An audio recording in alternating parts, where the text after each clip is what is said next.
Assalamualaikum warahmatullahi wabarakatuh. Alhamdulillahirrahmanirrahim. Kita bertemu kembali di pembelajaran fisika hari ini dengan bab baru. Nah, sebelum kita mulai, kita buka dengan bacaan basmalah terlebih dahulu. Bismillahirrahmanirrahim. Alhamdulillahirrahmanirrahim ya. Nah, sekarang kita lanjutkan ke bab selanjutnya, yaitu induksi elektromagnetik. Nah, di bab ini masih berkaitan dengan bab sebelumnya, jadi tetap bersambung, menyambung bab sebelumnya. Apa ya bab sebelumnya namanya? Oke, benar, namanya induksi magnetik. Kita sudah membahas di induksi magnetik sama Bapak Orsted dan Bapak Loren tentunya ya. Bapak Orsted sudah menjelaskan tentang ketika ada arus listrik yang mengalir pada penghantar, maka akan menghasilkan apa yang namanya medan magnetik. Nah, ternyata bersambung dengan Bapak Loren menyatakan bahwa ketika Bapak Loren mendekatkan magnet di sekitar, ternyata kawat penghantarnya bengkok. Nah, ternyata timbul yang namanya gaya Loren. Nah, kembali lagi ke induksi elektromagnetik. Nah, di bab ini kita akan membahas tentang terjadinya gaya gerak listrik industri. Nah, di bab induksi elektromagnetik ini ternyata ada yang namanya gaya gerak listrik induksi yang muncul pada sebuah penghantar. Itu disebabkan karena perubahan flux magnetik. Nah, apa itu gaya gerak listrik induksi, apa itu flux magnetik? Kita simak di pembelajaran hari ini ya. Nah, kita mulai dari apa itu flux magnetik. Nah, flux magnetik satuannya Weber ya. Nah, di flux magnetik ini kalau secara definisi ini memang hasil kali antara medan magnet kali luas bidangnya. Bisa yang misal pas tegak lurus berarti B kali A, kalau misal dia miring tidak tegak lurus B A cos theta atau cos alpha. Nah, sebenarnya flux magnetik ini dia menggambarkan medan magnet yang menembus sebuah luasan.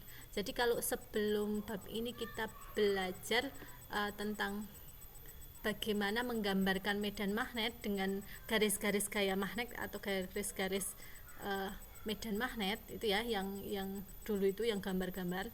Nah, di sini garis-garis gaya itu ketika kita visualisasikan dia menembus sebuah luasan, kan nggak bisa dilihat ya, maksudnya itu cuma visualisasi khayalan kita menembus di suatu luasan gitu ya. Nah, ketika itu menembus suatu luasan, nah itu dinamakan yang flux magnetik, satuannya Weber. Oke, lanjut ya. Dan diawali dari sebuah eksperimennya Faraday. Jadi ada sebuah lilitan, kawat penghantar dililitin gitu ya, kemudian ada sebuah magnetnya digerakkan masuk keluar ternyata kalau kita cek dengan volt atau ampere meter muncul yang namanya arus listrik. Nah, sebenarnya dari mana arus listrik itu? Ternyata ketika kita tadi ya belajar flux itu kan dia garis-garis gaya magnet yang menembus luasan. Nah, garis-garis gaya magnet tadi yang menembus luasan tadi itu kan flux. Kalau dia masuk keluar kan berubah. Nah, perubahan flux ini kan sebelumnya kan karena terjadi perubahan medan magnet. Nah, perubahan medan magnet menghasilkan perubahan flux, kemudian akhirnya terjadilah yang namanya gaya gerak listrik, dan akhirnya menghasilkan arus listrik induksi. Nah, gaya gerak listrik itu semacam tegangan gitu ya. Nah, GGL induksi itu apa? GGL induksi simbolnya kayak E itu ya, main N deflux D. Jadi main N kali delta flux per delta T. N nya adalah jumlah lilitan kali fluxnya BA cos theta tadi ya, kemudian T nya sekon, satuan fluxnya Weber. Jadi silahkan dipahami, yang pertama kali adalah memahami bahwa kita bisa memvisualisasikan magnet secara gambaran khayalan kita, bahwa besarnya medan magnet itu dengan gambar-gambar yang dulu itu. Setelah itu ternyata garis-garis medan magnet atau gaya listrik itu ketika menembus sebuah luasan nanti dinamakan flux. Nah, ternyata misal kayak tadi eksperimennya Faraday, ketika fluxnya berubah dia akan muncul yang namanya arus listrik induksi. Nah, atau akan muncul yang namanya GGL induksi. Kalau arusnya dinamakan arus induksi, kemudian tegangan yang ngalir itu namanya GGL induksi. Oke, yang selanjutnya adalah contoh soal. Garis-garis gaya magnet dengan kerapatan 5 Weber per meter kuadrat. Berarti itu apa? Tadi ingat ya, karena itu satuannya Weber per meter kuadrat, berarti yang diketahui adalah B kan. Jadi B itu bisa Tesla, bisa Weber per meter kuadrat.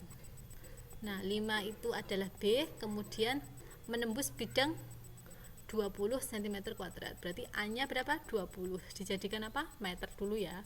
Kemudian tentukan flux magnetik. Jika arah garis gaya terhadap normal berbentuk sudut. Jadi ini tidak membentuk sudut maksudnya. Nah, berarti tinggal kita masukin fluxnya BA gitu ya. Misal nanti sudutnya mau kasih 0 derajat, berarti misal ya ini tidak berbentuk sudut 0 derajat, jadi terhadap normal itu hanya 0 derajat, berarti nanti 10-2 hasilnya. Nanti silahkan dicari ya. Lanjut. Yang selanjutnya adalah hukum Lenz. Hukum Lenz itu tentu nanti yang menyatakan ini dulu ada namanya Heinrich Friedrich Emil Lenz. Ada Lenz-nya ya. Ini sudah Ustazah sampaikan di PPT ini. Dan apa sih isi dari hukum Lenz? Ya, isinya adalah gaya gerak listrik atau GGL induksi selalu membangkitkan arus yang medan magnetnya berlawanan dengan asal perubahan flux. Jadi kalau intinya Lenz itu menekankan bahwa hasil dari gaya gerak listrik atau GGL induksi nanti yang akan menghasilkan arus induksi itu akan berlawanan dengan arah fluxnya. Arahnya akan berlawanan.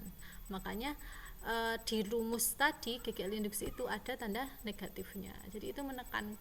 Jadi Lenz menemukan bahwa ternyata arah GGL induksi dan arah arus induksi tadi berlawanan dengan arah asal perubahan fluxnya. Makanya dikasih tanda negatif. Nah, contoh ya, kita akan melihat arah arus induksi berdasarkan hukum Lenz. Jadi kita akan menentukan yang A itu kan ada magnet utara selatan. Kalau mendekati sesuai Lenz, kalau mendekati itu nanti tolak menolak kutub sebelah kumparannya. Kalau yang menjauhi nanti kutub di sebelahnya, misal ini magnet dan ini kumparan, ini tolak menolak kutub antar kutub magnetnya. Jadi bayangan antar kutub magnetnya seperti itu. Jadi kalau mendekati itu tolak menolak, kalau menjauhi itu tarik menarik. Nah, gambar yang pertama itu adalah magnet ya, misal ya, magnet mendekati kumparan. Nah, ketika magnetnya mendekati kumparan, misal ini kutub utara, yang sebelah sini kutub selatan ya, berarti karena mendekati nanti